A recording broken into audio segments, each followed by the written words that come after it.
Halo anak-anakku yang terkasih dalam Kristus, salam dan bahagia.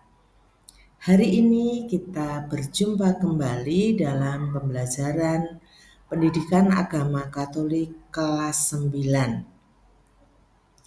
Di bab 3, kita akan membahas tentang menanggapi karya keselamatan Allah. Anak-anakku yang terkasih, dalam bab 3 ini kita akan membahas ada 5 topik. Yang pertama, yang bisa kalian lihat dalam layar. Mari kita mulai membahas topik yang pertama. Pada topik yang pertama ini, kita akan membahas Allah sebagai sumber keselamatan sejati. Mari kita lihat terlebih dahulu tujuan pembelajaran untuk topik yang pertama ini. Tujuan pembelajaran hari ini yaitu peserta didik mampu memahami ajaran gereja bahwa Allah sumber keselamatan sejati dan berani dalam memberi kesaksian tentang Allah yang menyelamatkan. Kita berdoa terlebih dahulu supaya apa yang kita kerjakan hari ini dapat diberkati oleh Allah. Dalam nama Bapa dan Putra dan Roh Kudus, amin. Allah Bapa Sang Pemberi Hidup, kami bersyukur kepadamu atas rahmat kesehatan dan kehidupan ini, sehingga pada hari ini kami dapat mengikuti proses belajar mengajar dengan baik. Semoga kami semakin memahami bahwa Engkaulah awal dan tujuan akhir hidup kami, satu-satunya sumber keselamatan bagi kami. Terpujilah Engkau ya Allah, kini dan sepanjang segala masa. Amin. Dalam nama Bapa dan Putra dan Roh Kudus. Amin. Seringkali di saat mendesak dan putus asa, kita lupa kepada siapa seharusnya kita bersandar.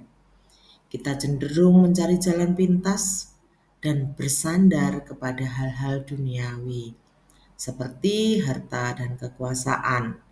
Menganggap kekayaan atau jabatan bisa menyelesaikan semua masalah dan memberi jaminan.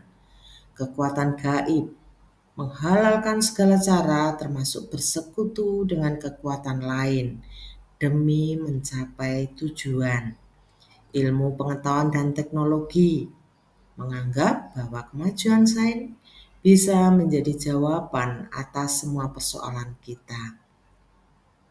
Semua sandaran itu pada dasarnya palsu. Mereka hanya memberikan jaminan semu yang tidak bisa bertahan selamanya. Lalu, di mana kita harus bersandar? Sebagai orang beriman, satu-satunya sandaran hidup kita yang sejati dan tak tergoyahkan adalah Tuhan. Tuhan adalah sumber keselamatan yang abadi, bukan hanya sesaat. Bersandar pada Tuhan berarti kita menyerahkan hidup, harapan, dan masa depan kita sepenuhnya di tangan Tuhan. Keyakinan ini akan membebaskan kita dari kecemasan, keputusasaan, karena kita tahu kita tidak berjuang sendirian. Mari kita selami terlebih dahulu bagaimana kitab suci mengajarkan kita untuk menyandarkan hidup kita hanya kepada Tuhan. Dasar kitab suci yang menunjukkan bahwa Allah sumber keselamatan sejati bisa kita lihat dalam Yesaya 43 ayat 11 sampai 12. Akulah Tuhan dan tidak ada juru selamat selain daripadaku.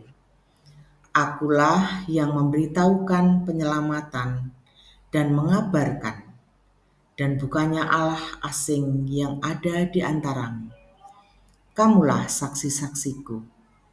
Demikianlah firman Tuhan, dan akulah Allah. Juga bisa dilihat dalam Yohanes 3 ayat 16 sampai 17. Karena begitu besar kasih Allah akan dunia ini, sehingga ia telah mengaruniakan anaknya yang tunggal, supaya setiap orang yang percaya kepadanya tidak binasa, melainkan beroleh hidup yang kekal. Sebab Allah mengutus anaknya ke dalam dunia, bukan untuk menghakimi dunia, melainkan untuk menyelamatkannya oleh Dia. Dan juga bisa kita lihat dalam Lukas 15 ayat 11 sampai 32 juga menyampaikan bahwa bahkan ketika kita sudah berpaling dari Allah karena tawaran kenikmatan duniawi yang ternyata membawa kesengsaraan hidup, Allah tampil sebagai penyelamat dengan kerelaannya menerima kita kembali ke dalam pangkuannya. Karya penyelamatan Allah tetap berlangsung hingga saat ini melalui pelayanan-pelayanannya yang telah dipilih dan ditetapkan oleh putranya Yesus Kristus sampai saat ini. Yesus Kristus masih tetap berkarya menyelamatkan manusia, yaitu melalui gerejanya yang terungkap dalam berbagai bidang pelayanan dan perayaan-perayaan sakramen. Bagi umat Kristiani, merayakan perayaan Ekaristi dan perayaan sakramen yang lain merupakan sarana untuk menimba dan menerima rahmat pengudusan dari Allah sebagai sumber keselamatan. Selain menghayati Allah sebagai sumber keselamatan, kita pun harus menjadi sarana keselamatan bagi orang lain. Misalnya, dengan membantu teman yang kesulitan dalam memahami materi pelajaran, menerima orang lain tanpa memperhitungkan jasanya, penampilan, agama, atau juga latar belakang status sosialnya, menyisihkan sebagian rezeki kita yang kita miliki untuk membantu mereka yang berkekurangan, menjadi sahabat bagi mereka yang tersisihkan dalam pergaulan dan sebagainya. Anak-anakku, demikianlah pembelajaran kita hari ini. Mari kita merenungkan bahwa Allah sungguh-sungguh menjadi sumber keselamatan yang sejati. Hari ini kita telah diajak untuk memahami Allah sebagai sumber keselamatan sejati. Dalam kondisi tertentu yang membutuhkan penyelesaian cepat, terkadang kita mengesampingkan peran Allah sebagai sumber keselamatan. Seringkali kita lebih memilih cara instan, meskipun bertentangan dengan kehendak Allah. Sebagai murid Tuhan, pantaskah kita melakukan hal itu? Sudahkah kita sungguh-sungguh menyandarkan hidup kita kepada Tuhan? Apa yang harus kulakukan agar Allah sungguh-sungguh menjadi tempat untuk menyandarkan hidup? Allah adalah sumber keselamatan. Sudahkah kehadiranku selama ini menjadi tanda kehadiran Allah yang menyelamatkan bagi sesama yang aku jumpai?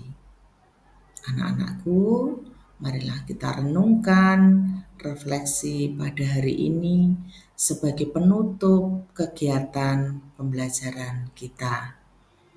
Sebagai bentuk syukur kita atas pembelajaran hari ini, mari kita tutup pembelajaran hari ini dengan doa. Dalam nama Bapa dan Putra dan Roh Kudus. Amin.